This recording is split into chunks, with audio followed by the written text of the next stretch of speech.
Get out of here. You're out of your league with that low education. Don't you get it? There's no way someone as incompetent as you should be at such a prestigious party. My boss John looked down on me with utter contempt, smirking triumphantly. His face was so hideously smug that it left me in disgust. Understood. I'll leave, just as you say. John's laughter echoed throughout the venue. With the laughter that sounded almost like screams behind me, I left the venue. I'm George, a 41-year-old office worker. I have a sister who's 5 years older than me. Our parents passed away in a car accident when I was in high school. Therefore, I've always looked up to my sister, who raised me in their stead. My older sister Emily is a strong woman. She always pulled me along, especially when I was a tearful kid. She would appear out of nowhere to rescue me from bullies, driving them away. Even when our parents were alive, Emily's training methods for me were intense. In our neighborhood, she was known as a reincarnation of a famous historical figure. You appear quiet, so you need to be strong to not get pushed around, she would say. With that, she enrolled me in a wrestling club and trained me daily. I was rigorously trained by my sister, who was like a taskmaster, to the point of feeling nauseous. Because my sister was also in a sports club, she was like a demon when it came to coaching. Thanks to that physical training, I was no longer a target for bullies. This didn't change even after our parents died. Mom and Dad are gone, but we need to be strong. Now, intelligence is also important. Furthermore, my sister would daily insist on studying, and if I looked like I was about to fall asleep, she would nudge my head and scold me. Constantly under pressure, my grades, which were once failing, started improving. I believe it's thanks to my sister that I've been able to lead a stable life. Although I never quite managed to overcome my somewhat timid nature. Rough and rowdy as she might seem, Emily always put me first. She'd give me the best part of our treats, like the part of a snack with more filling, and would make me a late-night snack when I was up studying. It was a subtle kindness, but I greatly respected her for it. Because of her, I managed to get a job at my current company. Work was tough, but nothing compared to my sister's training. Working hard at the company, I achieved a respectable position. And it was my childhood friend Jessica, who always supported me. You really stick with me despite my timidity, I'd say. You're not timid, you're kind, George. Avoiding conflicts and seeking peaceful resolutions is hard. That's where I've always liked you. In that way, Jessica always supported me. She was always there, unable to leave me alone, and now she's my wife, by my side. When we decided to marry, Emily asked, "Are you sure about my scatterbrained brother?" But when alone with Jessica, she'd say with tears in her eyes, "A sister always worries about her brother. Please, take good care of George." When Jessica got pregnant, Emily sent us health products and quit smoking, a habit she loved, for the baby's sake. I still feel cherished by my sister. Now, she's a great aunt to my daughter. We named the baby Sarah, and she's growing up well. She's honest and loves to study. She took college entrance exams because she really wanted to pursue a specific field of study, but due to a high number of applicants, she didn't get into her desired college and is currently taking a gap year. When Sarah didn't pass the exam, she cried but quickly shifted her focus to reapplying. She said she'd work part-time to earn money for her gap year, but moved by her resilience, we decided to financially support her during this time. "Thank you, Mom and Dad," Sarah said with tears, grateful as she dedicated herself to studying. We occasionally have her join in on family events at work, hoping it helps relieve her stress. "Don't overdo it, you'll wear yourself out." "I'll be fine, Dad." A few hours after such conversations, I smile with my wife, Jessica, as we cover a studying Sarah with a blanket. I've built such a happy family and am satisfied with my life. The company I work for is a great place. George, thank you. Your clear instructions make our work easier, my colleagues say. It's nice to hear that. There's a friendly atmosphere in the office, with everyone helping and supporting each other. Whenever I had free time, I actively offered my help around. I found joy in helping my juniors grow. Hey, you incompetent, think you're in a position to talk like that? John's arrival instantly sours the previously comforting environment. John was headhunted from his previous company and became our boss. He's particularly fixated on academic credentials. Being about 10 years younger than me and already in a position of authority, his pride seems immense. Everyone listening to this lowly educated man will only make you dumber. You know, I graduated from an elite university. John seemed quite proud of his educational background, bringing it up at every opportunity. He would go on and on about how hard he worked for his exams and the wonderful lectures he attended in college, stories from over 10 years ago.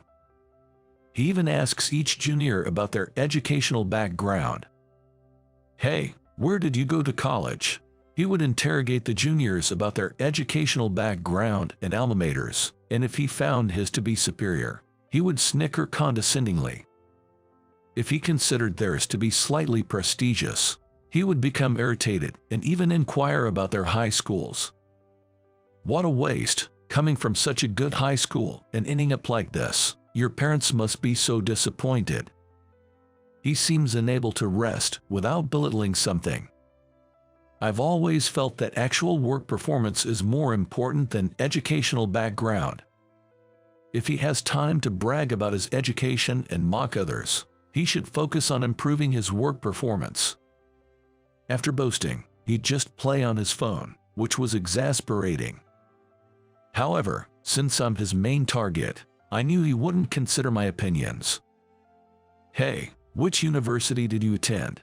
Tired of his pestering, I tried to evade the question, but he persisted. Harvard University, Yale University. No. Some other national or private university. No. Cut it be, you're a vocational school graduate. His attitude was increasingly irksome. No. Can you please focus on work instead? Just as I was about to continue, John burst out laughing. So, you're a high school graduate.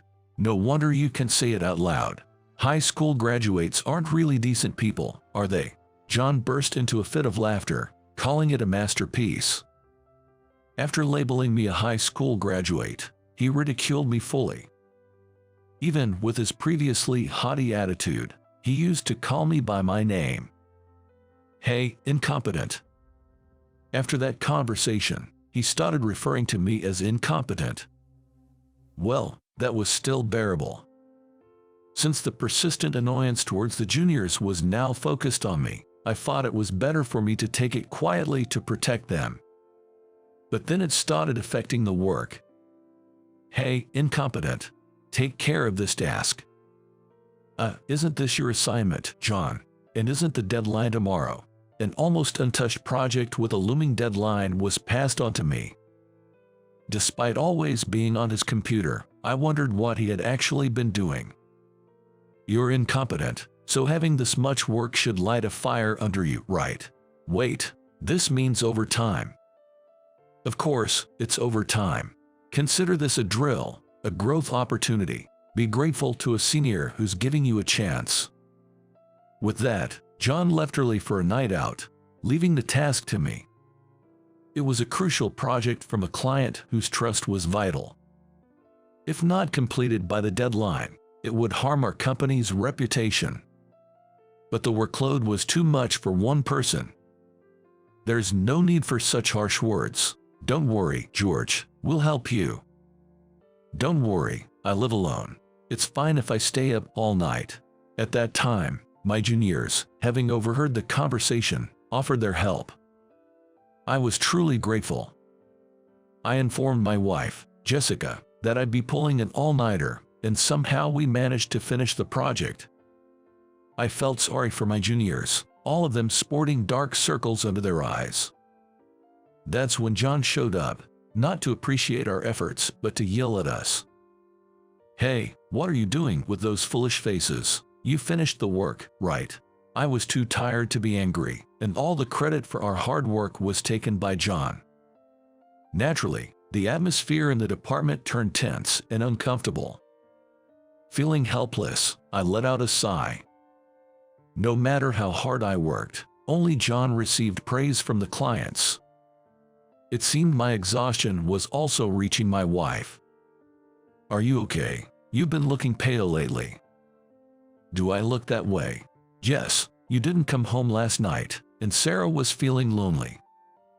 "I see. Something's bothering you. Would you like to talk about it?" Weary, I ended up venting to Jessica. "Actually, there's this troublesome guy who's become our boss. He's been piling work on me, but thanks to the juniors, we managed." "That sounds tough. Tell me more about it." I took advantage of Jessica's kindness and talked more about John. "How dare he? That's unacceptable."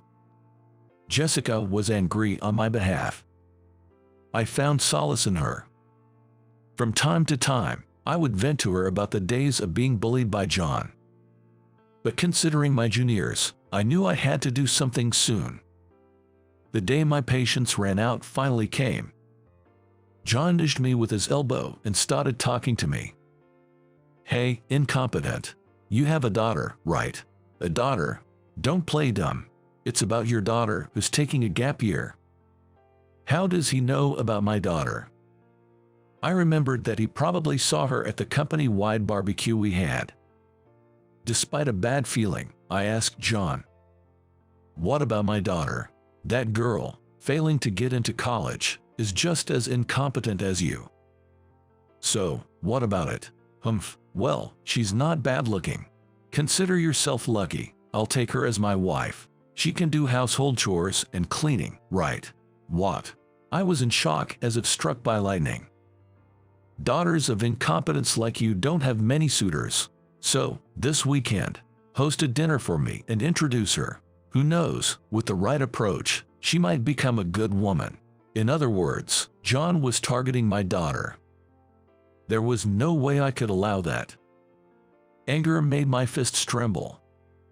"If you hand over your daughter, I might talk to my uncle about promoting you. For someone like you, promotion is an honor you've never dreamed of." "There's no way that's possible," I argued back, forgetting all formalities. Who would hand over their daughter to a man nearly 20 years older? John seemed surprised that I resisted. "Incompetent, and yet you dare defy me. Brave of you." His face turned into a demonic scowl, and he walked away. His hostility towards me intensified after this incident. Jessica, more worried about my increasing workload and worsening complexion, tried to get me to talk, but I couldn't. The thought of our daughter being targeted by an older man would hurt both Jessica and Sarah. I couldn't bear the feeling of my own inadequacy. "George, join me for a drink. It's been a while." "Emily." One day at work, my sister called out to me. My sister and I worked at the same company. Though we were in different departments and positions, occasionally, she would drag me to a drink. Jessica told me a lot.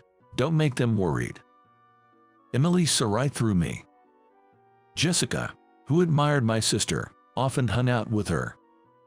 They shared stories about me, even embarrassing ones from when I was a baby. Still, I was glad they got along well. "Well, Jessica told you all that." "Yeah, there's a bad apple at work, isn't there?" My sister pressed me why I hadn't confided in her sooner. Talking to Jessica made things easier. "I know you're worried, but really, well, we'll get back to that. You're still hiding something, aren't you?" I flinched. I could never keep secrets from my sister. She always saw through my attempts and forcefully made me spill the beans. But this time was different. I couldn't bring myself to speak about John targeting my daughter. As I hesitated, my sister put me in a headlock. Despite her age, she's still as strong as ever. Ouch, ouch, let go. Just talk, will you? You always overthink and make things more complicated. Speak up now or it'll get worse. I gave in and told her about Sarah being targeted. Is that so? Well, all right, leave it to me. My sister had a look on her face I had never seen before, truly fitting for a demon. Rumor has it that John is a notorious playboy in the nightlife scene. How could I ever give my precious daughter to such a vile man? I reaffirmed my resolve to stand against him. Hey! What is it? You know, you can still change your mind. John approached me again, smirking meaningfully. As I've said many times, I refuse. Is he that desperate for my daughter? Then, can't be helped. Maybe I should take your wife instead. What? Your wife would prefer an elite on the fast track like me over a futureless high school grad like you. How far will John go to mock me? Please stop the insults. You say something. Incompetent words don't reach my ears. Once I get your wife, maybe your daughter too. Hee. Seeing his vile, contemptuous face, I was overwhelmed with anger. Without thinking, I grabbed John. Don't you dare insult my family anymore. A junior who happened to pass by held me back. What, you low-educated incompetent, defying a high-educated superior? Remember this, you no longer have a place here. John left with those parting words. George, I understand how you feel. I would feel the same if someone said that to me, but he's not worth your trouble. I was admonished by the junior and regretted my impulsive actions. After that, I endured days of John's intensified harassment and nastiness. A few days later, we received news that the current president of the company was retiring and a new president would be appointed. A party was to be held for the inauguration. I'm attending the party too. Got my invitation first, me. John was unusually talkative. The new president's name was to be revealed at the party as a surprise. With my education, I'm sure to be a favorite of the new president. Once I'm in his good graces, some incompetent will be fired for sure. Poor thing, over 40 years old. John sat back in his chair, pleased with himself. Technically, all employees were invited, but I kept quiet to avoid further comments. John spoke to me. Oh, right. You better come to the event. Yes, I understand. His response was a smirk. He was definitely plotting something. On the day of the party, I had to arrive at the venue early due to some circumstances. What? No seat? I tried to confirm my seat with the hotel staff, but the response was there isn't one. As I expressed my confusion aloud, I heard laughter from behind. It was John. What a stupid look. He pointed and laughed at me. You don't have a seat. Why not? I took care of your seat.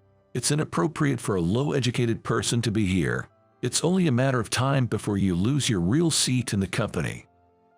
Such childish behavior is unimaginable for an adult in a professional setting.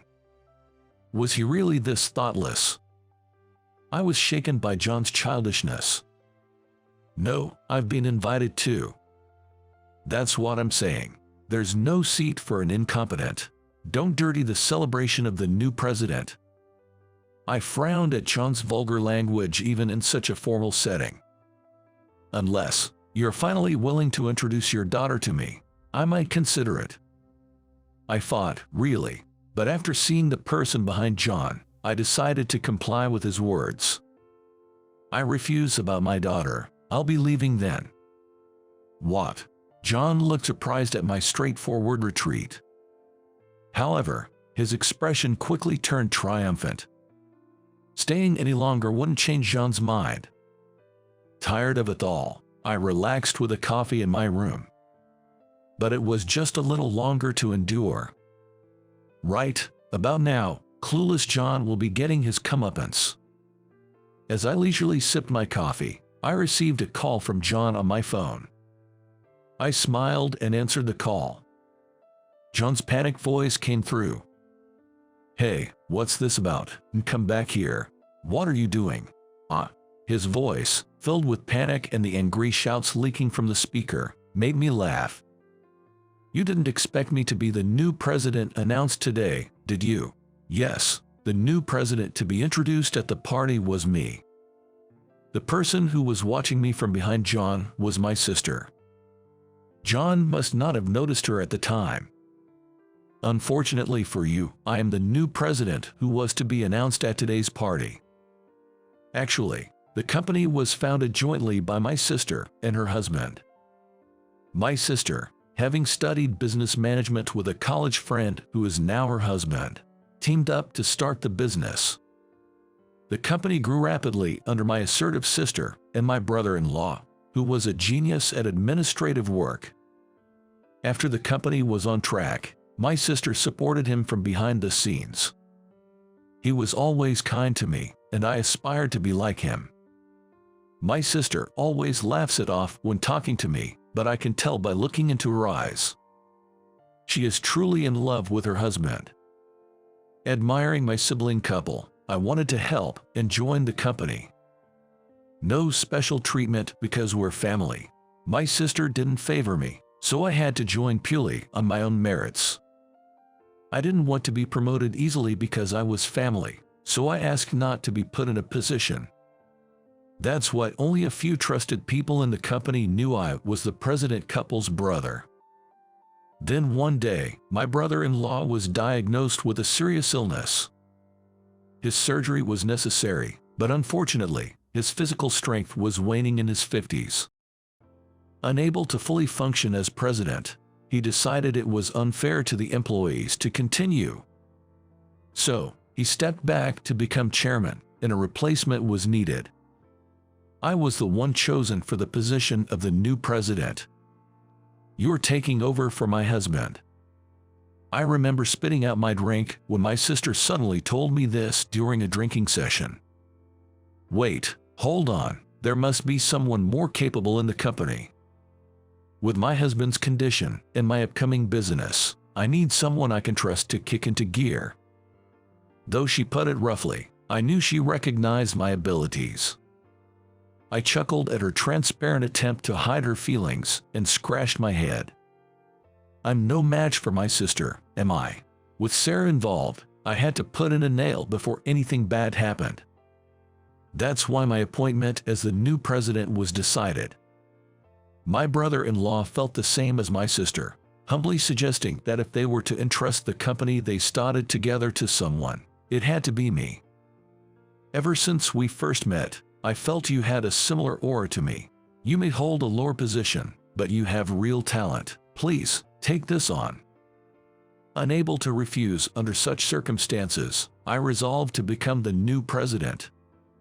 This was communicated only to the executives, and those who didn't know I was their brother were surprised. But, having been informed by my sister and brother-in-law, they accepted my new role as president. However, John had no way of knowing this. Even if I told him the truth, he would have dismissed it as a lie, so I didn't think it mattered much.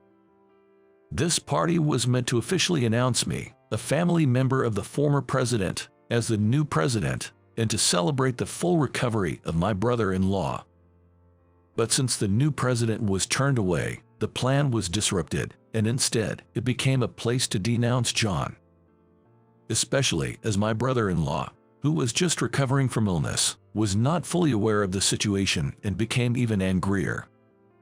While on the phone with John, I opened my messaging app and saw a text from my sister, "Come back immediately." I got up and left the room. I had booked a hotel near the company, so I ordered room service coffee in my room. Therefore, I was able to return to the venue immediately. I had to go right away, or else not only John, but also I might be reprimanded. Sorry to keep you waiting. As I entered the venue, everyone's eyes were on me. It was my first time receiving so much attention. Somewhat nervously, I headed towards my sister.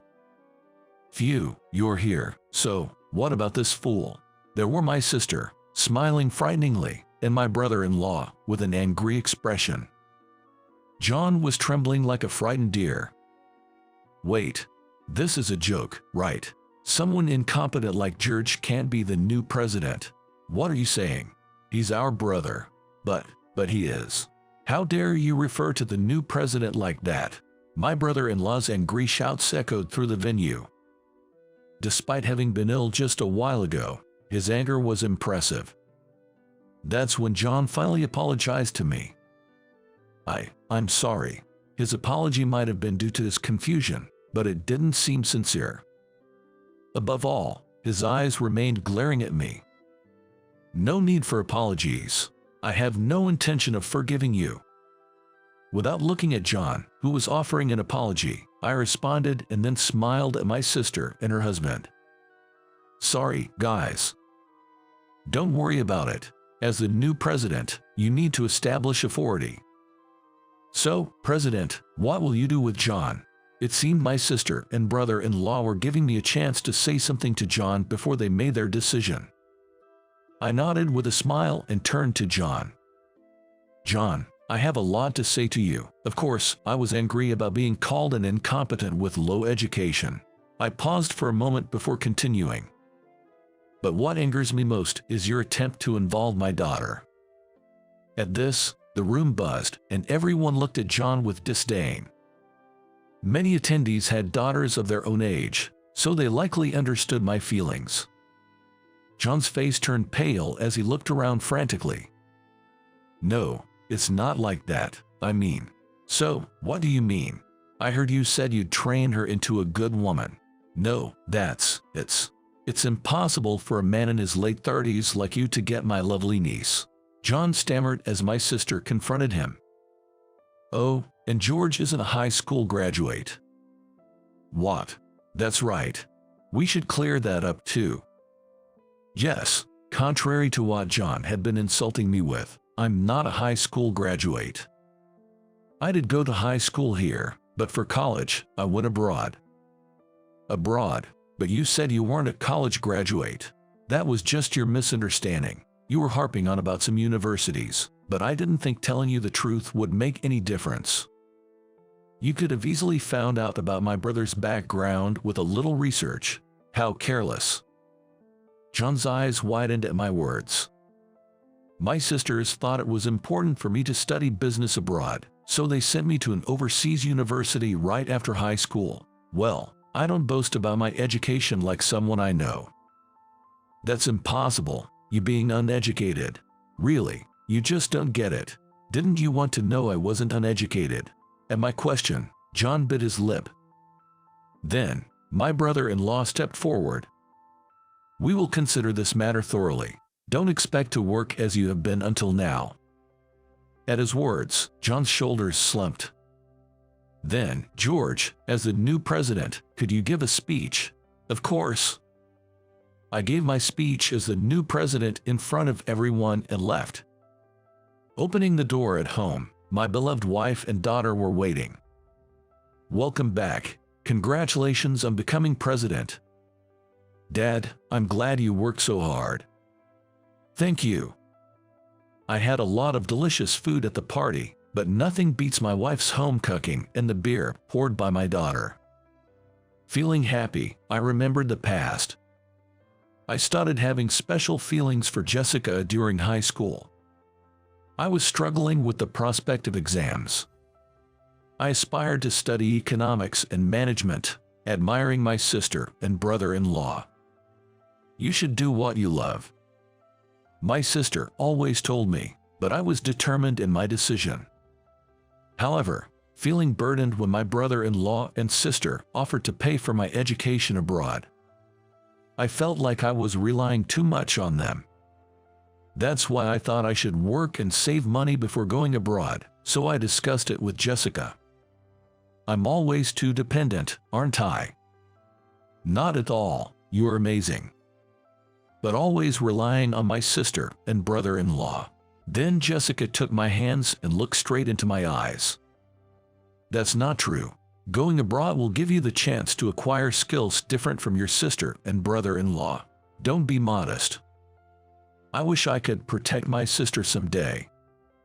Don't worry. First, let's meet the expectations of your sister and brother-in-law. Jessica was the one who comforted and supported me when I felt hesitant and unsure. She always gave me kind words, and gradually, she became a very special person to me. Encouraged by Jessica and my siblings, I decided to go to a university abroad. But going abroad meant making her wait.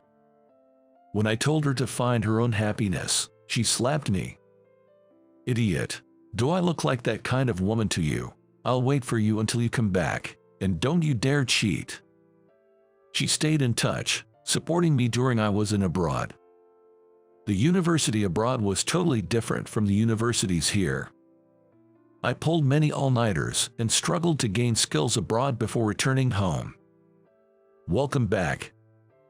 Those were Jessica's words when I proposed to her, and we happily got married. Then she gave birth to our daughter, Sarah. Thank you, Jessica. For what? Suddenly. For talking to my sister. It helped me get back at him. So, of course, I can't tolerate anyone hurting you and our daughter. Jessica said with a smile. After the party, I decided to tell Jessica and Sarah about the ordeal since I had worried them. That old man was after me. Yo, gross. I can't believe it. You got him good. They were both shaking with anger. But Dad, you still protected me even though it put you in a bad spot, right? Thank you. Sarah thanked me. I may be the new president, but my brother-in-law still has more authority due to handover work. When I went to the department where I had worked, John wasn't there. It seemed John really wasn't capable at his job. Looking at his computer, there were only signs of him surfing the internet. Above all, I was appalled to find that he had been reading pirated comics. I was shocked at his lack of morals. Ironically, this led to the implementation of stricter security software, which might be something to be thankful for. I decided to ask my brother-in-law about John's situation. John was originally in another company but got himself into trouble by pushing work onto subordinates, stealing credit, and causing problems with women. He had an affair with a co-worker, which was discovered by her husband, leading to a scandal and his inability to stay at his previous company. He left under the guise of voluntary resignation and applied to our company's mid-career recruitment program. My brother-in-law usually attends interviews but was absent due to illness at that time, so John's past wasn't fully vetted. Because of this, it seems the information about John wasn't properly communicated. An excellent man like me would naturally be headhunted by this company. I came here on my own accord, even though the former president tried to retain me. John boasted like that, but it was all lies, which was a letdown to learn. When my brother-in-law inquired about John's previous company, almost only negative things came up. They said, him being good is just absurd. Frankly, we were overjoyed when he left. It's rare for someone to be spoken about in such terms. In the end, my brother-in-law didn't immediately fire John but decided to transfer him to a branch office. That meant he was now under my sister's jurisdiction, but the place John was assigned to was filled with highly educated people.